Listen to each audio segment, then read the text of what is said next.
Court ने 3 चीजों की पुष्टि कर दी है। एक, कि मनीष सिसोदिया के घर से झुनझुना नहीं, मनीष सिसोदिया के लेन देन से 100 करोड़ रुपए पहले मिल चुके हैं, अभी तक मिल चुके हैं करप्शन के। इसका मतलब यह नहीं कि 100 करोड़ का स्कैम है, वरना ये आम आदमी पार्टी वाले आएंगे 10 मिनट बाद और बोलेंगे अब तो ये 100 करोड़ का स्कैम हो गया। ये प्राइमा फेसाई मिला है, इतनी घूस मिली है, सत्यापित हो गया, स्थापित हो गया।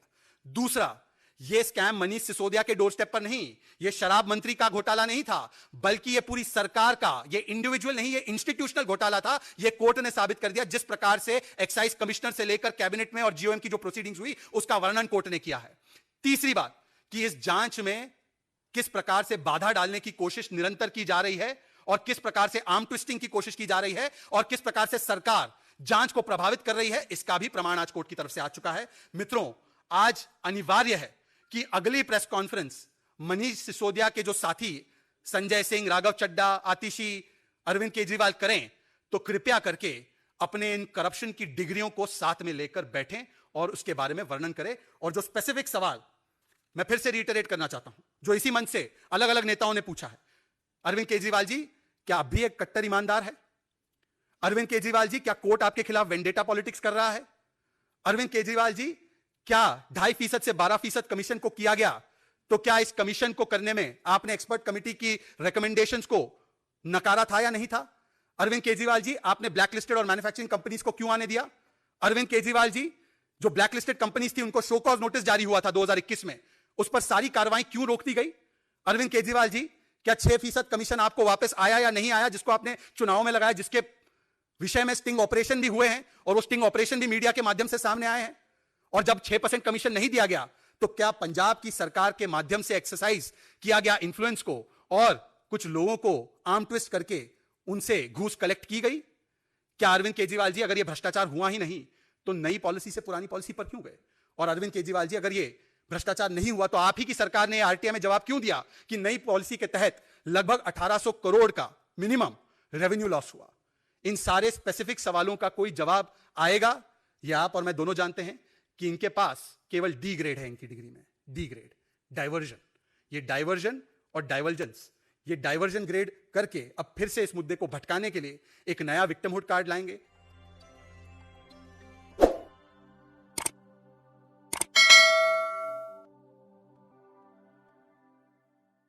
Provisions of the excise policy were permitted to be tweaked and manipulated by the applicant, Manish Sisodia, to protect and preserve the interests of the liquor lobby and to ensure repayment of the kickbacks to the said lobby. इसका अर्थ क्या है? इसका अर्थ यह है कि मनीष सिसोदिया के घर में केवल झुनझुना नहीं है, मनीष सिसोदिया और कंपनी को 100 करोड़ की घूस मिली है। यह आज सत्यापित, स्थापित, स्पष्ट हो चुका है कोर्ट के माध्यम से। कोर्ट की फाइंडिंग है। तो आज जो आकर चुनौतीपूर्ण तरीके से कहते हैं घर में मिला, गांव में मिला, लॉकर में मिला, मिला है। दूसरी बात, इसी श्रेणी में, इसी पंक्ति में आगे श्रृंखला में कोर्ट कहता है, Thus, as per the allegations made by the prosecution and the evidence collected in support thereof, so far the applicant Manish Sisodia can prima facie be held to be the architect of the said criminal conspiracy. Court कह रहा है कि प्रथम दृष्टया जो सबूत प्रस्तुत किए गए हैं उनकी समीक्षा करते हुए आज यह कहा जा सकता है कि मनीष सिसोदिया कट्टर ईमानदार नहीं, बल्कि इस भ्रष्टाचार नीति के मुख्य आर्किटेक्ट है, कर्ता धर्ता है, प्लानर है, एग्जीक्यूटर है। और यह कहते कट्टर ईमानदार है। यह करप्शन की डिग्री खुली है। और केवल यह नहीं, आगे और भी है।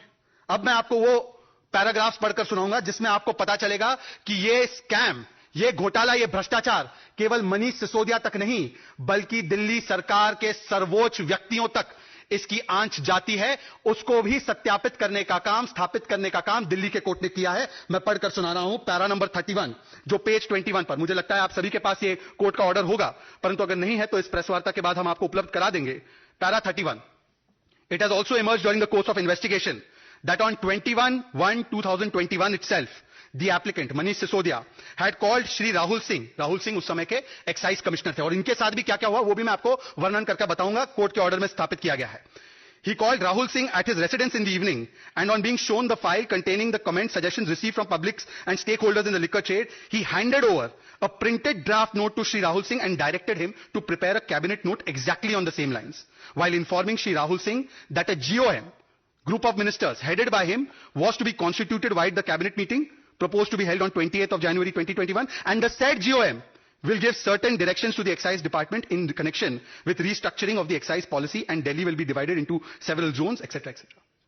मतलब कि पहले से ही यह तय था कि किस प्रकार से सरकार की हर एक इकाई, जीओएम और कैबिनेट क्या निर्णय लेने वाले हैं, यह कैसे पता था? इसका मतलब कि पहले ही सरकार के सर्वोच्च व्यक्ति से डिस्कशन करके इस पूरे स्कैम को एक प्रकार से एक्टिवेट किया गया। यह इसका प्रमाण है, क्योंकि जीओएम और कैबिनेट में जो फैसला होगा वो चीफ मिनिस्टर अर्थात इस स्कैम के किंग पिन के मान्यता के बिना हो ही नहीं सकता। और यह शहजाद पूनावाला बीजेपी नहीं कह रही है, यह कोर्ट के आदेश का पैरा 31 कह रहा है। उसमें आगे लिखते हैं, Rahul Singh express his reservations. Excise commissioner कहते हैं उस समय के कि मैं इससे कंफर्टेबल नहीं हूं कि एक्सपर्ट कमेटी की जो रिपोर्ट है, धवन कमेटी रिपोर्ट, और उसने क्या क्या कहा था, मेरे कॉलीग्स ने इसी मंच से आपको बताया है। एक्सपर्ट कमेटी रिपोर्ट को इतने बड़े पैमाने पे मॉडिफाई करने से मैं कंफर्टेबल नहीं हूं। I am not comfortable to modify it on a large scale, but the applicant told him, Manish Sisodia told him that he need not worry as directions for such restructuring will come from the GoM. कैसे से पता था उनको कि GoM यही directions देगा, उसको इसी प्रकार से बदलेगा इस पूरी की पूरी पॉलिसी को? और Dhawan committee report, expert committee report के एकदम उलट जाकर आप इस प्रकार की पॉलिसी करेंगे, जीओएम इसको जो है मुहर लगा देगा, कैबिनेट मुहर लगा देगा, यह कैसे उनको पता था एडवांस में? भविष्यवक्ता तो नहीं है मनीष सिसोदिया। इसका मतलब यह सेटिंग और प्लानिंग अरविंद केजरीवाल के लेवल पे ही हो रही थी, उन्हीं से क्लियर करके किया गया था। यह नेचुरल इंसिनुएशन नहीं, इंप्लीकेशन है जो कहा गया है उसका। Further, a soft copy of the above draft is also found to have been sent by an official from the office of Manish Sisodia on the mobile phone of Shri Rahul Singh. आपने देखा planning कैसे की गई। अब मैं आपको बताता हूं कि प्रेशर कैसे डाला गया। ये बड़े बेचारा बनते हैं ना, बेचारा बन के घूमते हैं कि हम तो बड़े बेचारे हैं, हमने तो बहुत सही किया। आपको मैं बताना चाहता हूं अब पैरा 34 में किस प्रकार से वर्णन किया गया है कि एप्लीकेंट यानी मनीष सिसोदिया ने किस प्रकार से दबाव डाला, और मैं पढ़कर सुना रहा हूं। The applicant Manish Sisodia got annoyed with Shri Rahul Singh as he did not prepare the cabinet note as per the draft handed over to him. जो ड्राफ्ट दिया था उसके हिसाब से नहीं किया तो वो नाराज हो गए, गुस्सा हो गए। और फिर क्या करते हैं मनीष सिसोदिया? कोर्ट कह रहा है, Shri Rahul Singh even stated that on 28th of January 2021 he was telephonically scolded and threatened by the applicant to be removed from the post of excise commissioner and was removed subsequently on 2/2/2021 in place Sanjay Goel joined।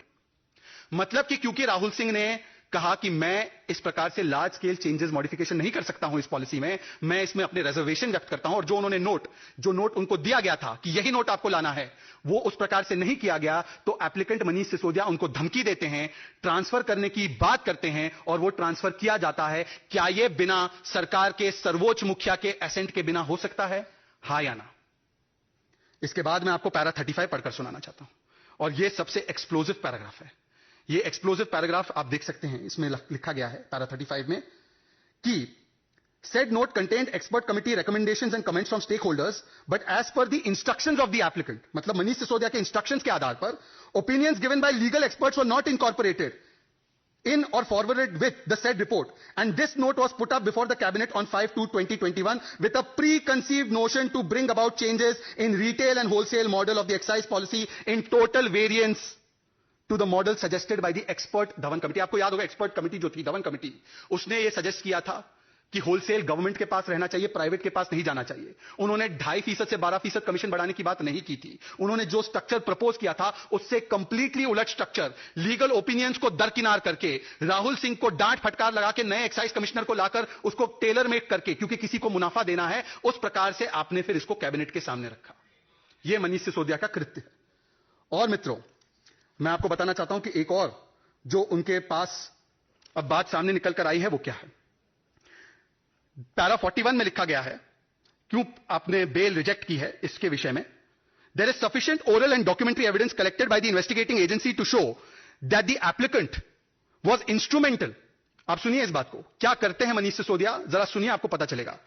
Commission जो बढ़ाई गई थी 2 से 12% की, उसमें से यह deal था कि 6% कमीशन वापस आना है किकबैक्स के माध्यम से।